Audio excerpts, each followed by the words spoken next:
Bonjour, merci d'être là pour regarder cette vidéo. Donc, je m'appelle Patrick Borne, je suis instructeur de Tai Chi Chuan, de Qigong et également de self-défense.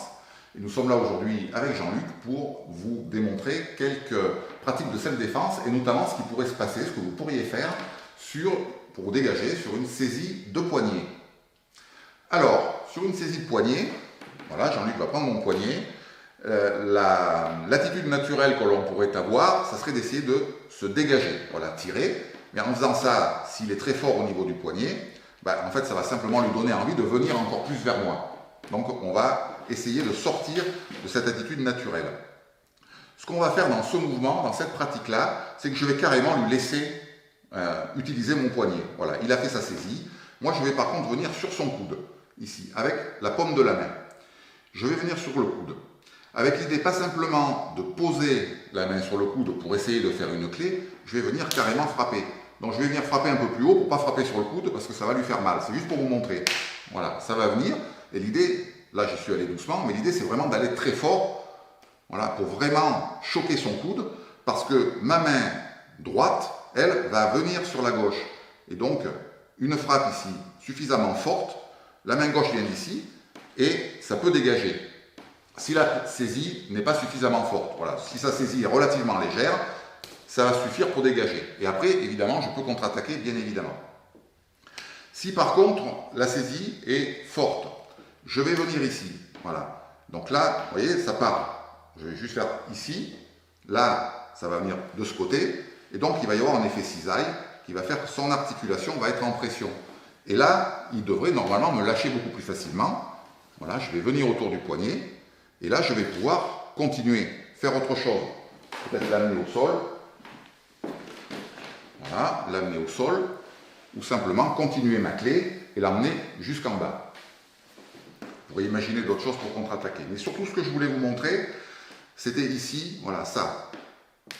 Voilà, ça part d'un côté, ça part de l'autre, ça frappe fort. Voilà, et ça peut suffire pour dégager. Là, il a déjà commencé à partir. Ou sinon, je termine ma clé ici. Voilà. Et pour terminer la clé, voilà, on va partir doucement pour ne pas lui abîmer le poignet. Évidemment que cette main ici va presser vers le bas et celle-ci, elle va tirer vers le haut, toujours dans cette idée, dans cette perspective de mettre l'articulation du coude en pression. Et je pourrais même imaginer avancer un petit peu, voilà, pour l'emmener là-bas. Voilà. On peut rajouter un léger déplacement sur le côté. Vous voyez, donc là je suis resté face à lui. On peut imaginer partir légèrement sur le côté aussi. Voilà, pour sortir de son axe, voilà, et être encore plus à distance pour arriver à réaliser cette clé. Voilà, et ce mouvement, voilà, ici. Voilà, et ça peut suffire si la frappe est pas la saisie n'est pas suffisamment forte. Voilà. Et après, à moi de continuer avec autre chose. Donc sur un plan plus rapproché, voilà. Premier mouvement, voilà, la main droite, elle va aller sur la gauche. La main gauche va venir, la paume va venir se mettre sur l'articulation du coude. Ce qui fait que je vais pouvoir simplement rester comme ça, voire éventuellement faire un effet ici de saisie du coude. Voilà. Toujours dans cette idée de mettre le coude en pression. Et donc l'idée c'est vraiment d'arriver ici, mais d'y arriver fort. Voilà, d'arriver avec quelque chose qui soit suffisamment violent. Un, pour que ça le choque et que ça le surprenne. Et puis, deux, pour qu'il y ait cet effet cisaille ici. Il permettra peut-être de lâcher, voilà, simplement. Et si la pression est très forte et qu'il ne lâche pas, voilà, voilà, de réaliser après cette clé au niveau de l'articulation qui peut me permettre après simplement de continuer et de faire autre chose.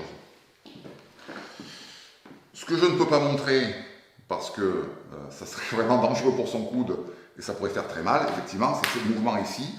Voilà, je peux décaler légèrement, voilà, et à ce moment-là, ici, ça part vite, sur un mouvement rapide, sec, avec vraiment une frappe ici, et ce mouvement de pression qui va vraiment cisailler le coude, mettre le coude en pression. Voilà, c'était quelques propositions pour se dégager d'une clé au poignet. Voilà, j'espère que vous aurez trouvé ça utile. N'hésitez pas à commenter cette vidéo. Et puis, merci Jean-Luc pour ton coup de main. Merci à toi.